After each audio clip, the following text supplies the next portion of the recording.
Okay, so the first question we have to address in this course, of course, is what is sociology? We're not psychology, which people sort of have a sense of what we are. You've heard about it a lot in people's talking. Maybe you've had a class in it. People sort of have an idea what psychology is. Sociology, not so much. Some of you may know, and some of you may not know. So here's our basic introduction to that subject. The basic definition that we can use is the scientific study of human social relationships, groups, and societies.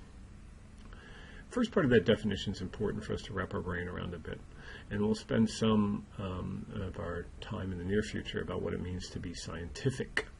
That's what makes us a little different than sort of just armchair philosophizing about life or armchair thinking about our social relationships or talking with our friends. We really aim to be rigorous and scientific. And again, we'll talk about what that means a little bit more later. The second part of this definition sort of talks about social relationships, groups, and societies. And in short, we're talking about that part of human life and existence that really is related to us being more than single individuals. Okay? And so that brings us up to our next point that's important to think about. What is precisely is our unit of analysis? Unit of analysis is just sort of what is the thing that we look at when we do sociology. Right? In psychology, for example, the thing that you look at might be thought of as individual people. When you think about chemistry or something like that, it's a science that deals with looking at molecules, elements, and how they combine, right? Those are the units of analysis. For sociology, our unit of analysis is basically groups. The root word, of course, being social, being more than one person.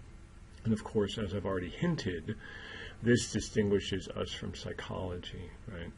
So that psychology tends to focus on the individual personality and other things related to individuals, where sociology really sort of puts the focus on groups. Of course, we don't deny that you have an individual personality or other individual attributes or characteristics, but we just tend to, when we do sociology, focus on what it means to be part of a group.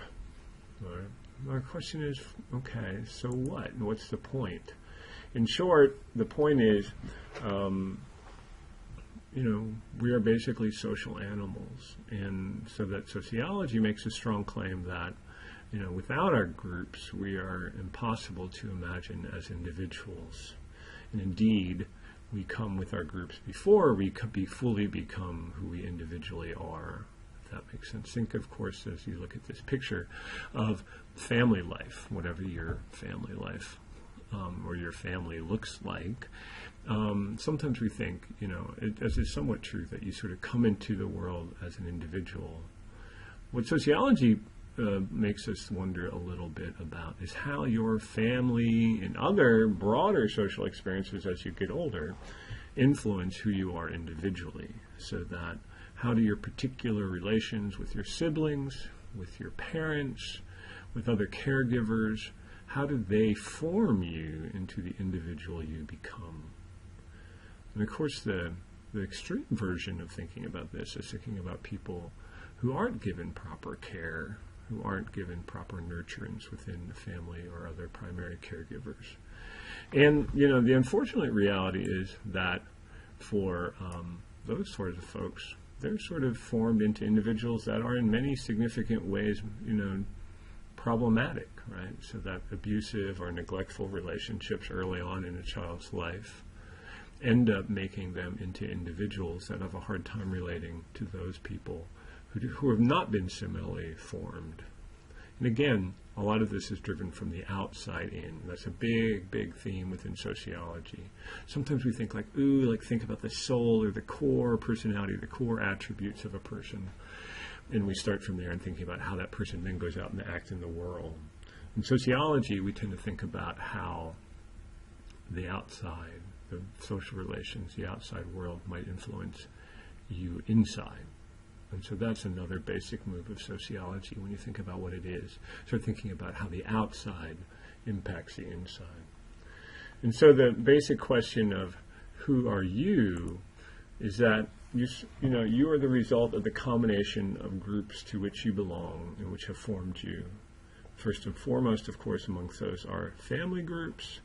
Then as you grow up, peer groups, extended family, friends in school, in church, and now, say, in your undergraduate days, sort of a more extensive family of sorts that you get to choose, in addition to your family of origin.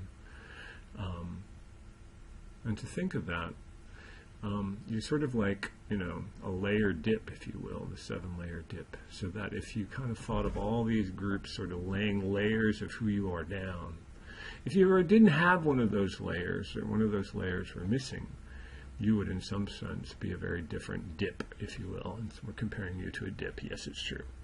So if you took away, some of your people, your peeps, or your groups, or your folks, you'd be a different person.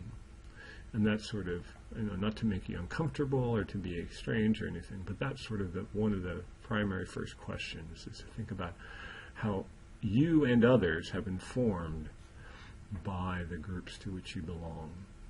And that's our introduction for what sociology is.